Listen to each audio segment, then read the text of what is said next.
What's going on, guys? It's Morphin Time with the ATLRed Ranger, and I'm bringing you guys my DDD deck profile for 2016. This is April 2016 ban list. Really like the deck. The deck does so many different things. It can fuse, it can synchro, it can exceed. It can't synchro too well yet, but once we get the tuners and then Siegfried and Alexander and all that, it's going to be a good time. But for right now, we have three Abyss Ragnarok. He's stupid good. Like I don't ever put him in the scales really. I just use him for to summon, and then usually I summon another Ragnarok, and then go to my rank eights. He's really good for bringing back any of your level sevens. It's just a really good card. Two Leonidas. I used to run him at three, but now I run him at two. Uh, he's good for like if you have a lot of dark contracts up, but you don't have any way to like stop that damage. So you can special summon him. It's a free special summon if you take the damage, but he's just really good to stop taking damage if you can't get out dark. Two Berfomet. I used to well no, I never ran him at three. It's really good to get your Keplers off board. You make Kepler a level four, a level seven, not a level seven, a level eight, and then you can overlay. Really like going into Wave King off of Berfomet. It's really good. Two Armageddon Knight. Armageddon Knight's good for dumping your slimes or dumping another Ragnarok to special a Ragnarok from your hand, like slime Ragnarok into another Ragnarok that you pitched off of Armageddon Knight. Two Maxi. Maxi is just really good. I took out Valors because Valors seem to be very underwhelming this format against Cosmo, against BA, against Monarchs. Valor just doesn't really do the trick anymore. But Maxi is getting a draw, even if you just one for one it. Like if you Maxi and only draw one card, it's still really good because it helps you dig. Three slime is a must. Fuse it from your hand, and then banishing to like get another to get Ragnarok or Leonidas or even Berfomet out of your hand to do shenanigans with. It's really good. Two Necro Slime. I don't think it's as useful as Swirl Slime, especially since it only has one effect, but still very useful. I just recently put in Glow Up Bulb. Somebody convinced me to try Omega, so I was like, all right, sure, whatever. Foolishing a glow up bulb, special summoning it to sync with like a Leonidas or Dark, get Omega, and then recycling your slimes, or if you have to like Swamp King out your Darks with your, or even the big guy and banishing these. It's really good to put those things back in your hand. I mean, your graveyard. Three Coupler is definitely a must. Kepler gets all your dark contracts. It's really good. Sometimes he's by himself, so you're gonna take racks of damage. But if you can like slime out a Berfomet to make it a level four, you're in for good times. Tour Lure is a must, I believe, because drawing is always good. There's never a bad time to draw cards. One for one definitely is good to get out your Keplers. Rhoda to get out Armageddon Knights. Foolish to get, anything pretty much. You can dump whatever you need, and it's always good. Three Twin Twisters. You definitely need those this format. Lots of back row. I definitely don't want to get striked up or anything like that. Three Dark Contract with the Gate. Dark Contract with the Gate is really good because it searches. It's your Rhoda of the deck. It's your Tinky. Get anything you need. Swamp King allows you to fuse from hand, grave, or field, so it's really good. You can fuse your pendulums into the graveyard so that way you can reuse them, because once you put them into the extra deck, they're pretty much dead. One time space, one bottomless, really good cards. Bottomless for like pendulum heavy decks where they're going to like try and pendulum out four or three or whatever. Basically, you just stop that right there. Time space is really good for Dante's, Cosmo ships, all the other stuff. I mean, true enough, they'll get their effects, but it shuffles them back in the deck, so you don't have to worry about it. Dark Archer with the Witch. I stopped playing this for a while, and then I put it back in because having an extra removal card is really good. And then on your opponent's turn, you gain 1,000 attack, so you can activate it in a damage step. If they try and like Dark Destroyer over something, you can just boost it up to like 32, 37, or what is this, 36? Yeah, and then 38. So it's really good. Three Solemn Strike is really good. Stops racks of things, stops pretty much everything. Everything that somebody needs to go off, Solemn Strike will get there for you.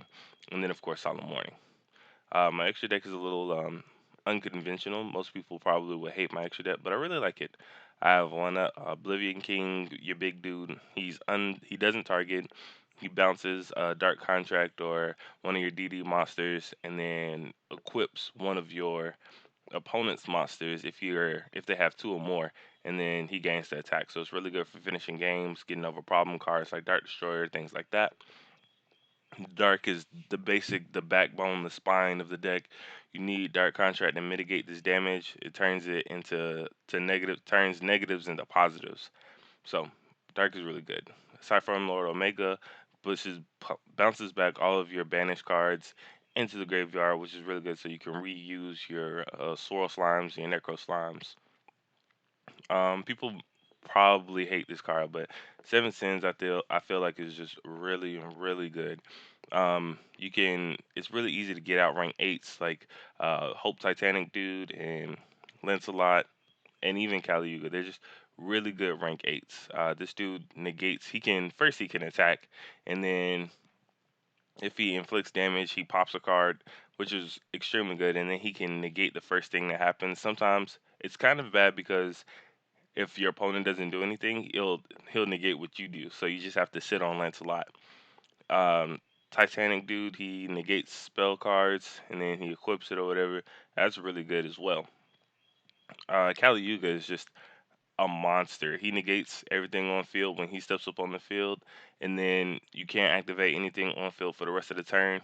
He also has a blow up effect to detach, so he blows up everything on the field, all spells and traps. I'm sorry, and then you can detach to go grab a dark contract that you blew up. So he's just overall very versatile. 84 Pain Gainer, really really good. It's really solid. So like after you've used up Lancelot or after you've blown up everything with Kali Yuga, you can go into Pain Gainer. If you go into Kali Yuga, you obviously can't Pain Gainer's effect, but Pain Gainer's effect is really good if you like go off of Lancelot. So in defense mode, well, you have to put it in defense mode because it has zero attack, but he gains 200 defense for every rank that's on the field on your side of the field. So that's really good. And then you can detach one to destroy all monsters on your opponent's side of the field whose defense is lower than his defense. Also, if you just want to sit on him, he has the effect where anytime your opponent activates a spell trap card, deals 600. So it's like the rank 8 version or the rank 10 version of Red Eye's Flare. So it's really good if you're going against like pendulums. You've already destroyed their scales, so you know that they have to activate scales to do anything or Regeki or whatever. Make them take that 600. It finishes games kind of like Cowboy. And then Seven Sins, he has no drawbacks. Like you rank up off of Pain Gainer, and then it's just a 4,000 attack beat stick. So after you've cleared their field, you can go in for the Naked Nasty of 4,000 attack. It's just super good. And then if it survives a turn and it has two materials, you could detach, banish all special summon monsters on your opponent's side of the field, then attach one to him as an exceed material, so it can like save itself again. So Seven Sins is really really good. I just think people don't give it a chance. Um, they think it's gimmicky or whatever, or there's better cards, but honestly, I feel like Seven Sins just fits right in with the deck. For the rank sevens, we have Red Eyes Flare, really good for punishing people. Can be destroyed by card effects, so can be Dark Destroyer. They can be ran over, but if they're gonna go through all of that, they're gonna take some damage for it. Draco Sack has definitely seen less playtime over the years, but I still think it's really good. Can be destroyed if it has a token. Pops things, stays alive. Draco Sack is really good utility. Big Eye is really really good. Stealing a monster. I mean, it's Big Eye. Wave King Caesar, so much utility. You can detach, and if it's anything that's destroyed before the battle phase or whatever, comes back at the end of the battle phase, and that's all monsters. So you can like reuse Keplers or reuse Armageddon Knights. It's really good, and then you take damage. But if you like have a dark on field, you gain that damage, so it's really good. And then when it's sent to the field from the front, sent to the graveyard from the field, sorry, you can go search the dark contract card. It's all good. And then of course Abyss Dweller to stop all the graveyard shenanigans. For my side, I'm still in testing. I don't really know what I want to do. I have one Maxi, one Regeki, three system down, three deck. I mean, sorry, two deck devies. Deck devies really good. Um, all the viruses to me are really good. Eradicator, two crush card, three mask of restrict, and then two light imprisoning mirrors. That's pretty much it. If you guys enjoyed this video, like, favorite, subscribe, all the other good stuff. Leave a comment down below of your builds because I'd love to see what other people are doing. And I'll catch you guys next time. Peace.